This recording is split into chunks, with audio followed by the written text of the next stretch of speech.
ओम श्री गणेशाय नमः। मावती महादेव की जय, श्यावर रामचंद्र की जय, हनुमंत लला की जय। अस प्रभु दीन बंधु हरि, कारण रहित दयाल।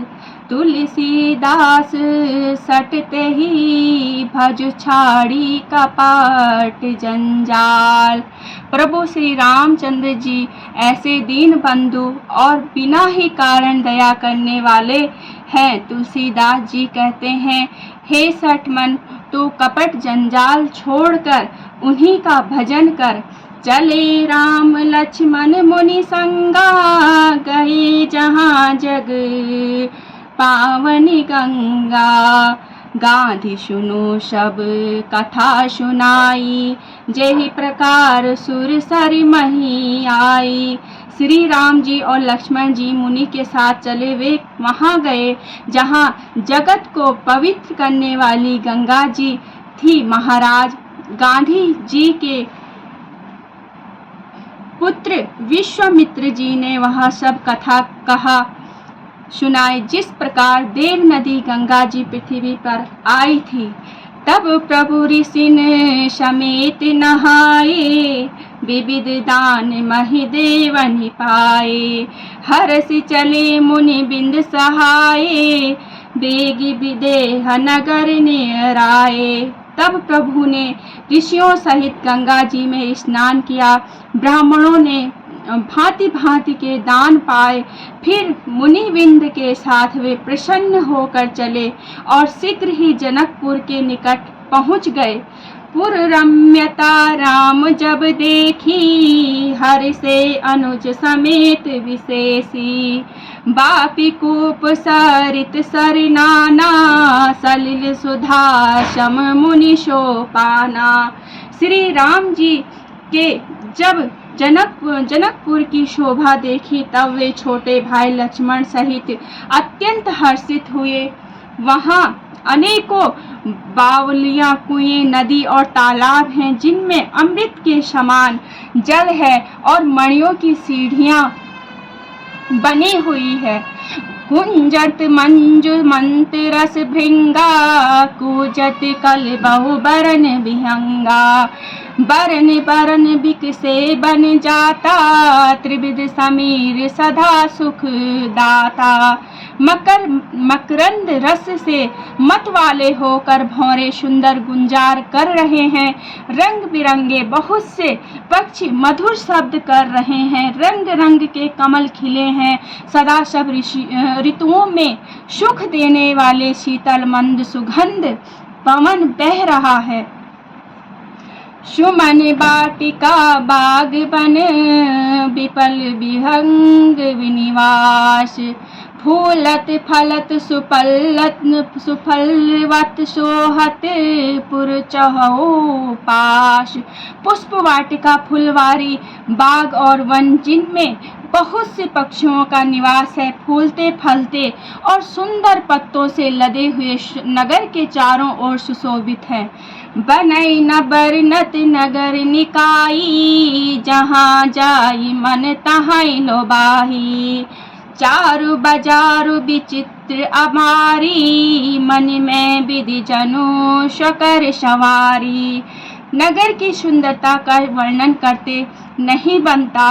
मन जहाँ जाता है वहीं लुभा जाता है, रम जाता है। सुंदर बाजार है, मणियों से बने हुए विचित्र छज्जे हैं, मानो ब्रह्मा ने उन्हें अपने हाथों से बनाया है। धनिक बनिक वर धन धनद समाना, बैठे सकल वस्तु लै नाना। चौहट सुंदर गली सुहाई, संतत रहई सुगंध सिंचाई। कुबेर के समान श्रेष्ठ धनी व्यापारी सब प्रकार की अनेक वस्तुएं लेकर दुकानों में बैठे हैं। सुंदर चौराहे और सुहावनी गलियां सदा सुगंध से सिंची रहती हैं। मंगल में मंदिर सब केरे, चित्रित जनुरति नाथ चितेरे। पुर नर नारी सुभंग सुचि संता, धर्मशील ज्ञानी गुणवंता। सबके घर मंगलमय हैं और उन पर चित्र कढ़े हुए हैं जिन्हें मानो कामदेव रूपी चित्रकार ने अंकित किया है। नगर के सभी स्त्री पुरुष सुंदर पवित्र साधु स्वभाव वाले धर्मात्मा ज्ञानी और गुणवान हैं। अति अनूप जहाँ जनक निवासु बिथ कहिन विविधूर बिलोक बिलासु होत चकित चित कोट बिलोकी सकल भुवन शोभा जन रोकी। जहाँ जनक जी का अत्यंत अनुपम सुंदर निवास स्थान महल है, वहाँ के विलास ऐश्वर्य को देखकर देवता भी थकित स्तंभित होकर रह जाते हैं। मनुष्यों की तो बात ही क्या, कोट राजमहल के परकोटे को देखकर चित्त चकित हो जाता है। ऐसा मालूम होता है मानो उसने समस्त लोगों की शोभा को रोक घेर रखा है। धवल धाम मणि पुरट पट सुगठित नाना भांति सिया निवास सुंदर सदन शोभा किमि कही जाती। उज्जवल महलों में अनेक प्रकार के सुंदर रीति से बने हुए मणि जड़ित सोने के जरी के पर्दे लगे हैं। सीता जी के रहने के सुंदर महल की शोभा का वर्णन किया ही कैसे जा सकता है।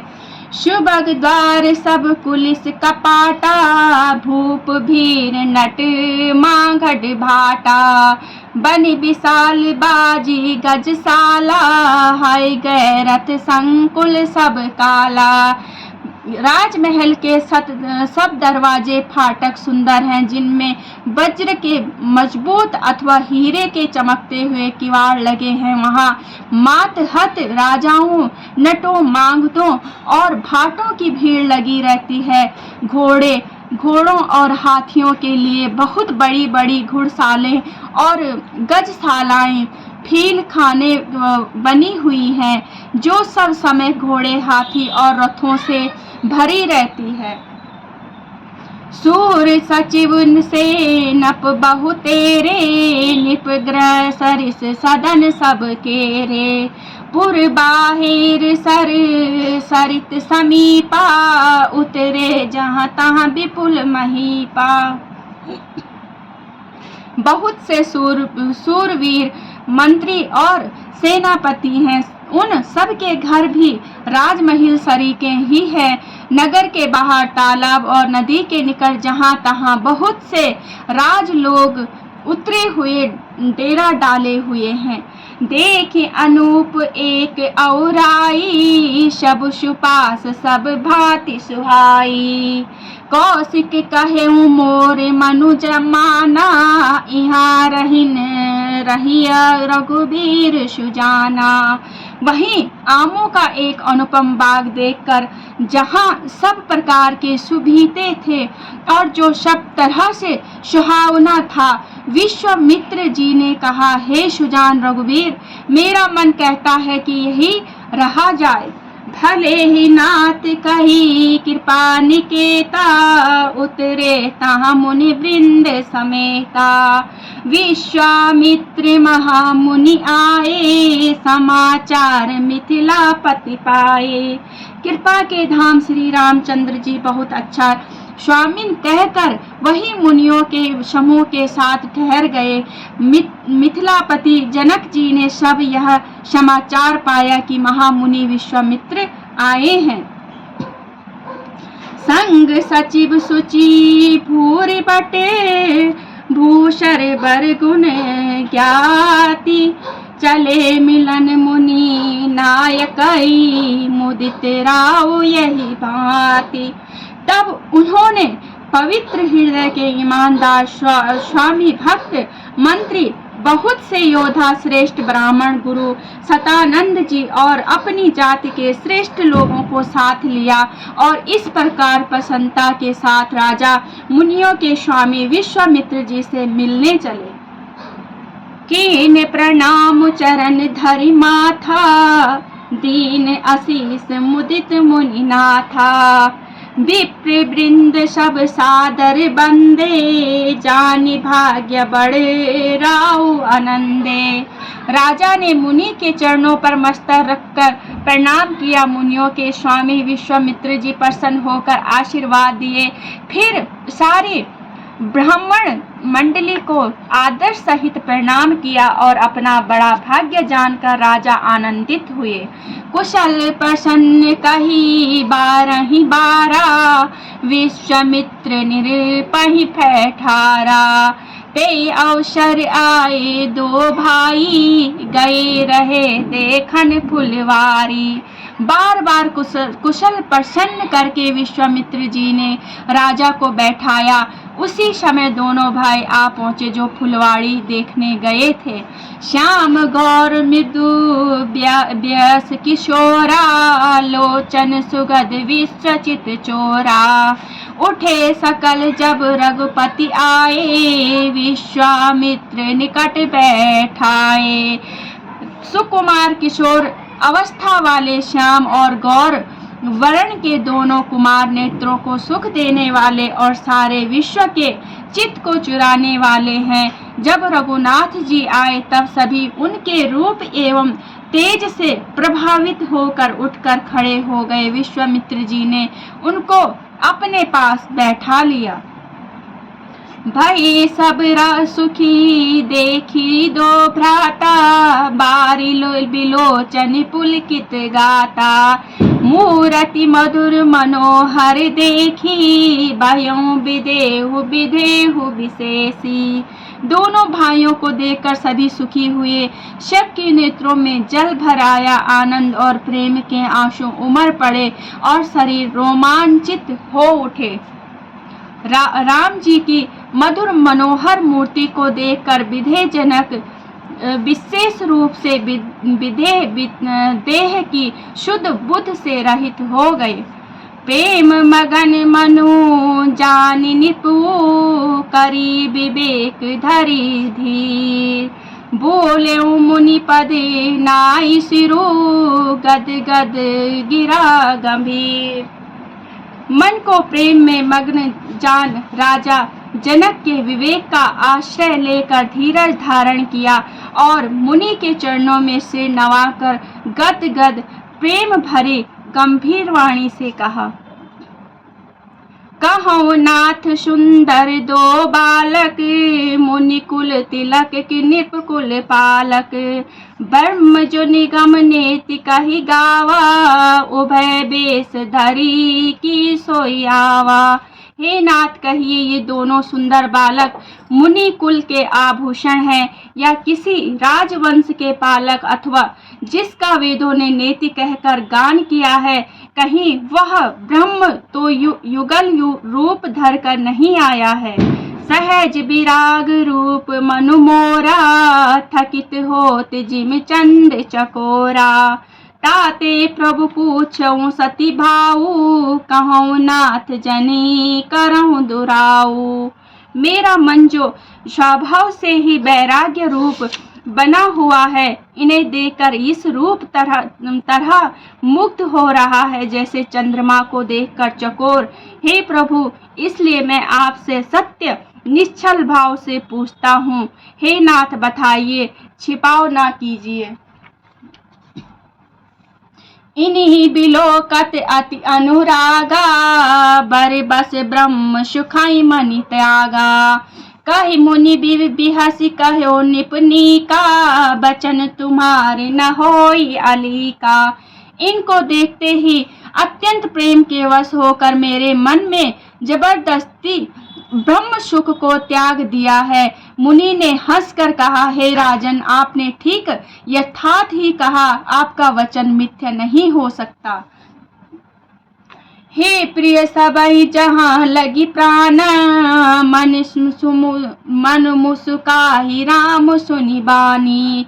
रघुकुल मनि दशरथ के जाए, मम हित लागी नरेश पठाए। जगत में जहाँ तक जितने भी प्राणी हैं, हे सभी को प्रिय है। मुनि की रहस्य भरी वाणी सुनकर श्री राम जी मन ही मन मुस्कुराते हैं, हंसकर मानो संकेत करते हैं कि रहस्य खोलिए नहीं। तब मुनि ने कहा, हे रघुकुल मणि, महाराज दशरथ के पुत्र हैं, मेरे हित के लिए राजा ने इन्हें मेरे साथ भेजा है। राम लखन दो बंधु बरे, रूपशील बल धाम, मख राख्यों सबू साखी जगो, जिते असुर संग्राम। हे राम और लक्ष्मण दोनों श्रेष्ठ भाई, रूपशील और बल के धाम है। सारा जगत इस बात का साक्षी है कि इन्होंने युद्ध में असुरों को जीत कर मेरे यज्ञ की रक्षा की है। मुनि तब चरण देखी कहराओ, कही न सको निज पुण्य प्रभाऊ। सुंदर श्याम गौर दो भ्राता, आनंद के आनंद दाता। राजा ने कहा, हे मुनि, आपके चरणों के दर्शन कर मैं अपना पुण्य प्रभाव कह नहीं सकता। ये सुंदर श्याम और गौरवर्ण दोनों भाई आनंद को भी आनंद देने वाले हैं। इनके प्रीति परस पर पावनी, कही न जाई मन भाऊ सुहावनी। सुनौ नाथ कह मुदित विदेहु, ब्रह्म जीव वियु सहज स्नेहु। जिनकी आपस की प्रीति बड़ी पवित्र और सुहावनी है, वह मन को बहुत भाती है, पर वाणी से कही नहीं जा सकती। विदेह जनक जी आनंदित होकर कहते हैं, हे नाथ, सुने, ब्रह्म और जीव की तरह इनमें स्वाभाविक प्रेम है। पुनि पुनि प्रभु चित परिनाहु, पुलक गात और अधिक उछाऊ। मुनि ने प्रशंसई नाई पद शीशु, चले लवाई नगर अवनीशु। राजा बार बार प्रभु को देखते हैं, दृष्टि वहां से हटाना ही नहीं चाहती। प्रेम से शरीर पुलकित हो जा रहा है और हृदय में बड़ा उत्साह है। फिर मुनि की प्रशंसा करके और उनके चरणों में सिर नवाकर राजा उन्हें नगर में लिवा चले। सुंदर सदन सुखद तब सब काला, तहस बासुले दीन भुआला। करी पूजा सब विधि सेवकाई, गयों राव गृह विदा कराई। एक सुंदर महल जो सब समय सभी ऋतुओं में सुखदायी था, वह राजा ने उन्हें ले जाकर ठहराया। तदंतर सब प्रकार से पूजा और सेवा करके राजा विदा मांगकर अपने घर गए। ऋष्य संग रघुवंश मणि, करी भोजनु विश्राम। बैठे प्रभु भ्राता सहित, दिवस रहा भरी जाम। रघुकुल के शिरोमणि प्रभु श्री रामचंद्र जी ऋषियों के साथ भोजन और विश्राम करके भाई लक्ष्मण सहित बैठे। उस समय पहर भर दिन रह गया था। लखन हृदय लाल सा विशेषी, जाई जनकपुर आहै देखी। प्रभु भय बहुरी मुनिन सकुचाही, प्रकट न कहई मनई मुस्काही। लक्ष्मण जी के हृदय में विशेष लालसा है कि जाकर जनकपुर देख आवे, परंतु प्रभु श्री रामचंद्र जी का डर है और फिर मुनि से भी सकुचाते हैं, इसलिए प्रकट में कुछ नहीं कहते, मन ही मन मुस्कुरा रहे हैं। राम अनुज मन की गति जानी, भगत बच्छलता ही सुलहुल सानी।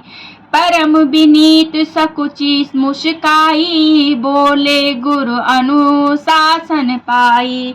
अंतर्यामी श्री रामचंद्र जी ने छोटे भाई की मन की दशा जान ली, तब उनके हृदय में भक्त वत्सलता उमड़ आई। वे गरुड़ आज्ञा पाकर बहुत ही विनय के साथ सकुचाते हुए मुस्कुराकर बोले, नाथ लखनपुर देखन चाहई, प्रभु सकोच डर प्रकट न कहई। जो राउर आयुष में पाओ, नगर दिखाई तुरत ले आओ। हे नाथ लक्ष्मण नगर देखना चाहते हैं, किंतु प्रभु आपके डर और संकोच के कारण स्पष्ट नहीं कहते। यदि आपकी आज्ञा पाऊं तो मैं इनको नगर दिखलाकर तुरंत ही वापस ले आऊं। सुन मुनीस कह बचन सप्रीति, कसना राम तुम राखो नीति। धर्म से तु पालक तुम ताता, प्रेम विवश सेवक सुख दाता। ये सुनकर मुनीश्वर विश्वामित्र जी ने प्रेम सहित वचन कहे, हे राम तुम नीति की रक्षा कैसे न करोगे। हे तात तुम धर्म की मर्यादा का पालन करने वाले और प्रेम के वशीभूत होकर सेवकों को सुख देने वाले हो। जाई देख आवहु नगरु, सुख निदान दो भाई। करहु सुफल सबके नयन, सुंदर बदन दिखाई। सुख के धाम निधान दोनों भाई, जाकर नगर देख आओ। अपने सुंदर मुख दिखलाकर सब नगर निवासियों के नेत्रों को सफल करो। माती महादेव की जय, श्यावर रामचंद्र की जय, हनुमंत लला की जय, श्री गुरु महाराज की जय, सच्चिदानंद भगवान की जय। सीताराम सीताराम।